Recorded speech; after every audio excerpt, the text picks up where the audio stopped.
Hey Sagittarius, hope you're doing fantastic. So you have the Judgment card.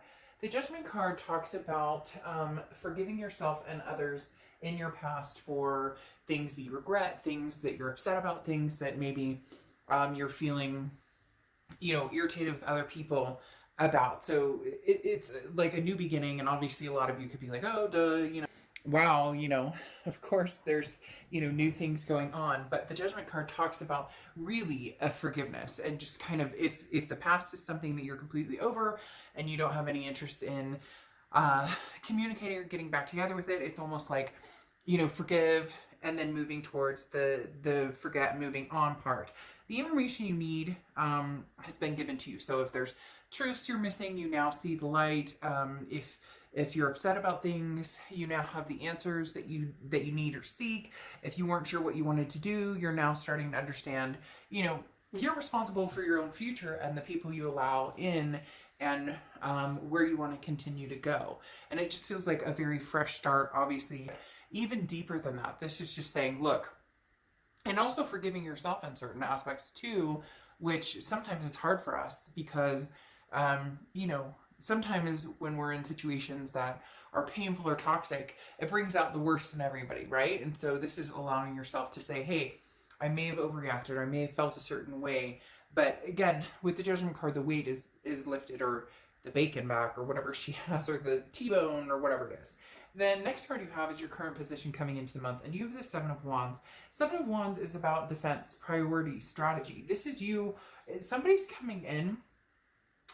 This month is going to be big time forgiveness for you, but the question is going to remain: do you forgive and move forward with the past, or do you forgive and forget? And not forget completely, but forgive and say, I put the past in the past and I keep it there.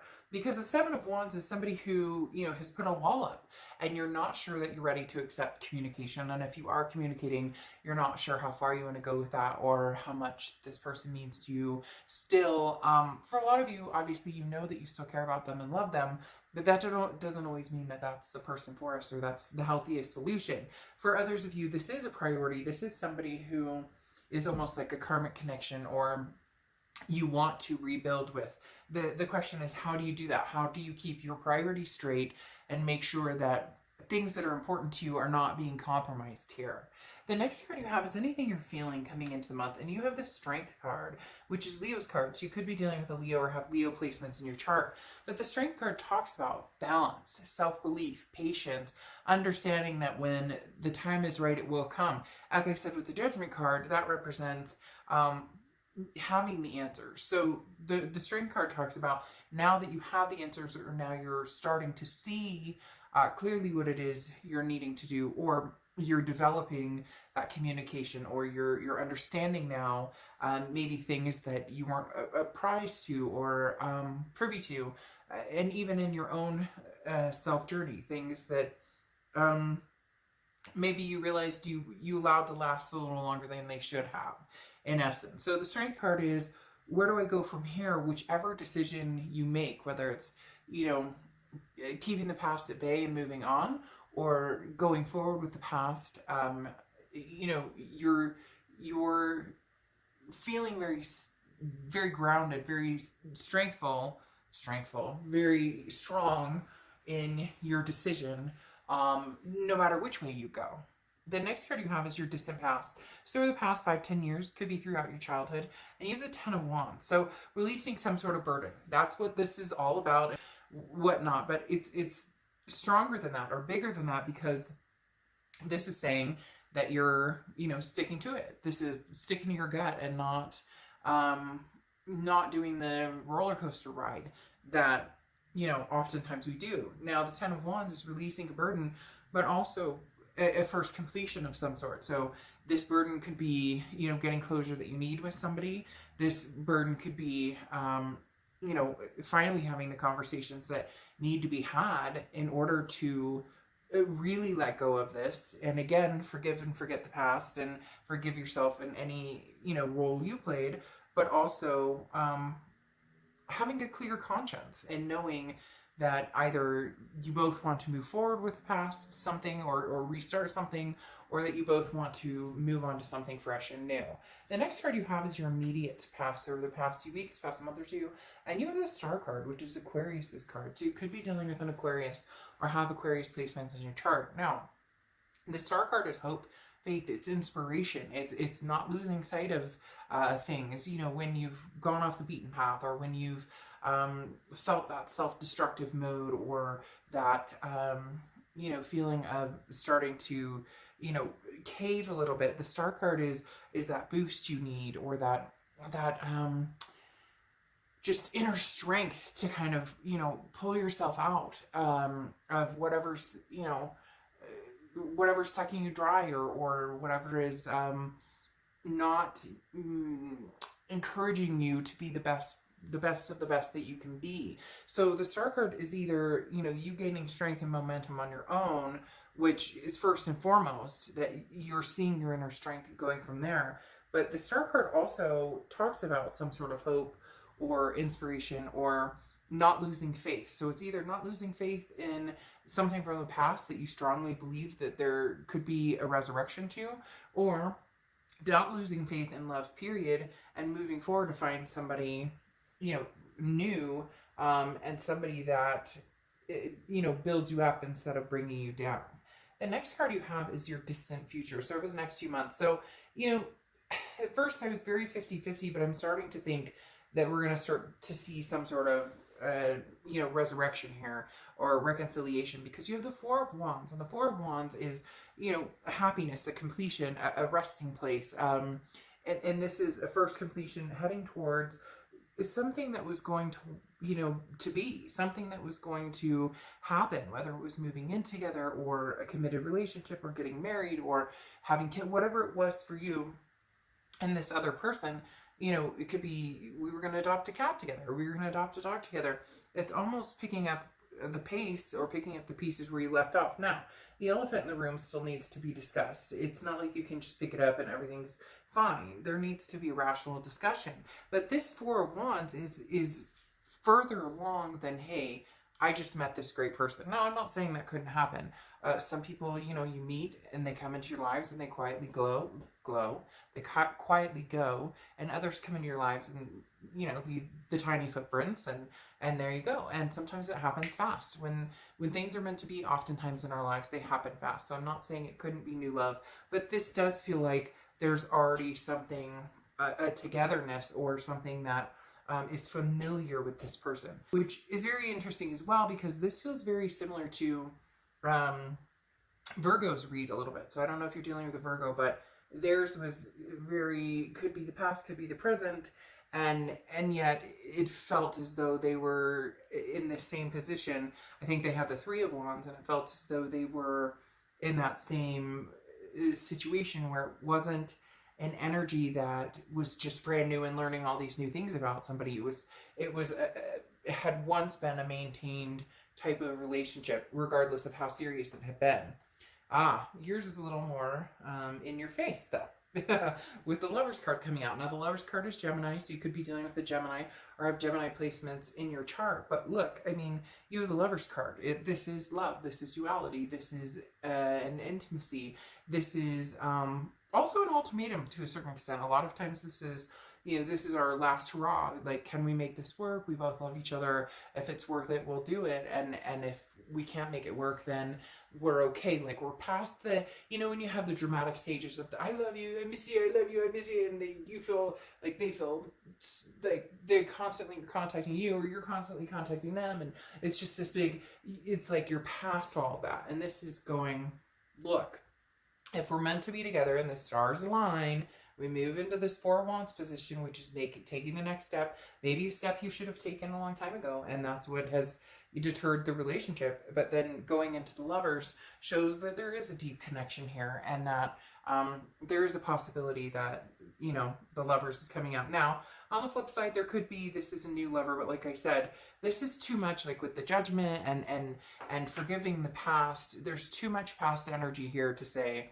okay, this is somebody new coming through the door. The next card you have is the Four of Pentacles. Now, this is the hard part, okay? The Four of Pentacles is a greedy energy. This is I'm not sure if I'm ready to give you my heart, or I'm feeling insecure about it. Now, this could go either way. Either you're feeling that way, they're feeling that way, or both. And also there's a greediness between the both of you in the fact that you both kind of have this, you're still mine, not a property, not an ownership, unless you're dealing with a controlling narcissist or something like that, but more of a, but I've always felt that like we weren't done, that our chapter wasn't closed, that even if they were seeing people or you were seeing people, you always felt as though you belonged together to a certain extent. Be careful with this though, because make sure it's for the right reasons and not a codependency type relationship. For most of you, it's, you know, there's missing and genuine love here. And for a few of you, there's this, you know, that need to, it's just very complacent. You're familiar with it, but it's not actually possessing the love here that's showing. So for majority of you, there's going to be that love and that potential to move forward. The next card you have is anything you're thinking throughout the month. And now, you have the Five of Swords. Again, this is mentally. This is how you're feeling. So there's still some insecurity issues here, Sag. There's still somebody who feels distrust. There's somebody who, you know, maybe needs to make sure that they're presenting themselves in a way that, you know, both parties can feel secure. So maybe there was some indiscretion, something along those lines. Because the Five of Swords is a defeat, a dishonor. It's a fear of victory. It's somebody telling you what they think you want to hear and not coming to fruition. This is not what this person is doing. This is what you're thinking that they could possibly be doing. Because the Five of Swords isn't going to turn into all of this amazing stuff if that's truly what they're doing. So this person, you may want to cut them some slack. And some of you are going to go down and you're going to be like, fuck, they're dumb. I come to da-da-da-da-da-da-da. And I get it.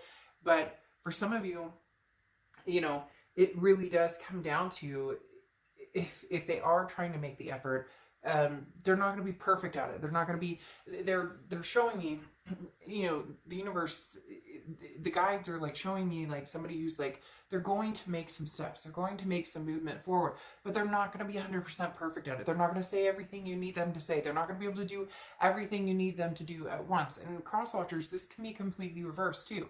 But don't get down in the comments and start bagging Sagittarius because this is their read. So be fair and let it be their read. But at the end of the day, there's some insecurity issues and some, you know, reliability issues, trust issues that still need to be dealt with. But there's a lot of love here, okay? The next card you have is your hopes or fears for the outcome of the month. If I can get the card to pick up.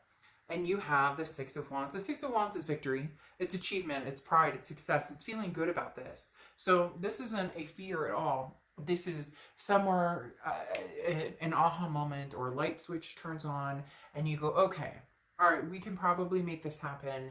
I see that things are changing. You know, we still have some ways to go and this is going to take work, but I do see the potential for this being, you know, something great again. And even then, something that you both still want. This isn't just one-sided that you're walking around going, but I love them and I hope, and it's not them either. This is truly a connection that you guys still have established that, you know, yes, there may have been hurt feelings and different things.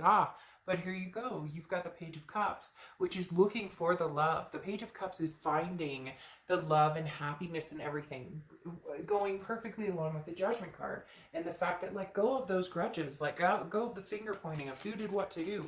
And I know, like I said, easier said than done. You have some things that are coming in that, you have some things between the two of you that need to be discussed or that need to be realized or that need to be talked about, okay? But at the same time, celebrate each other. Look for the happiness in it. The Page of Cups is somebody who just says, you know, I'm tired of feeling like slummy about this. I'm tired of feeling negative about this. I'm tired of looking for the bad.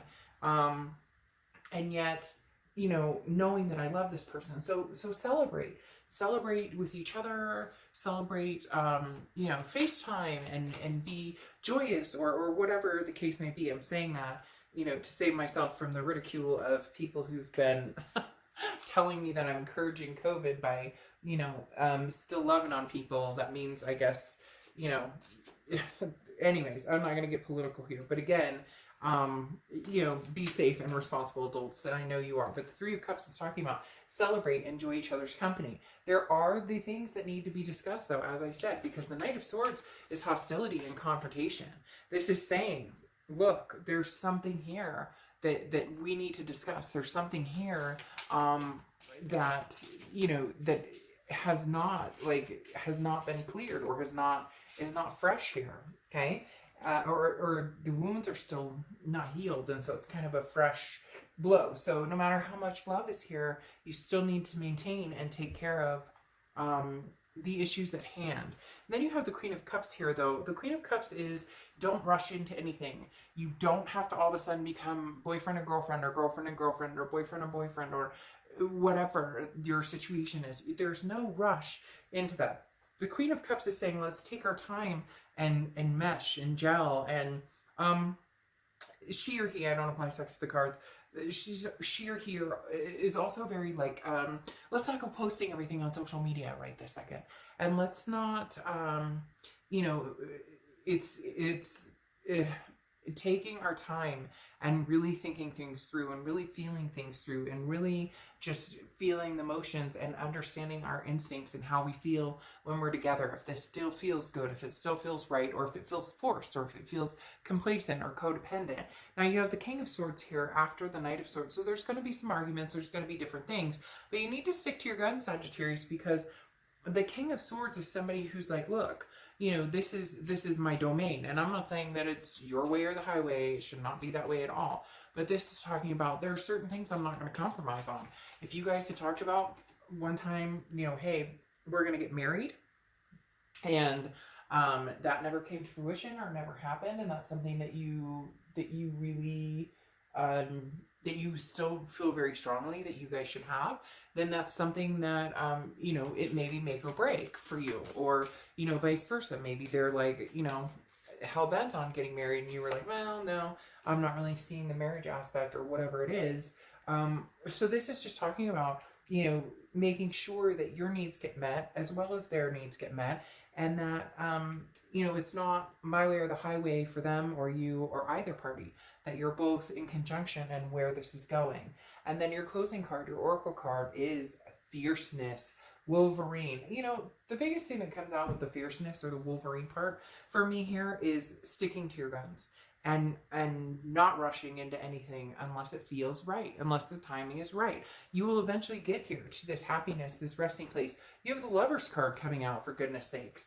But it's about making sure that you're feeling inspired, or making sure that this isn't like we have to immediately rush into something, or it has to be, you know, we have to get married, or we have to make that decision today, or we have to have kids someday. You know, can you just enjoy each other's company for a little bit, or can you just kind of get to know each other even better than you did before, or, you know, enjoy each other's physicality? You get my point? So, all right. I'll see ya. Bye.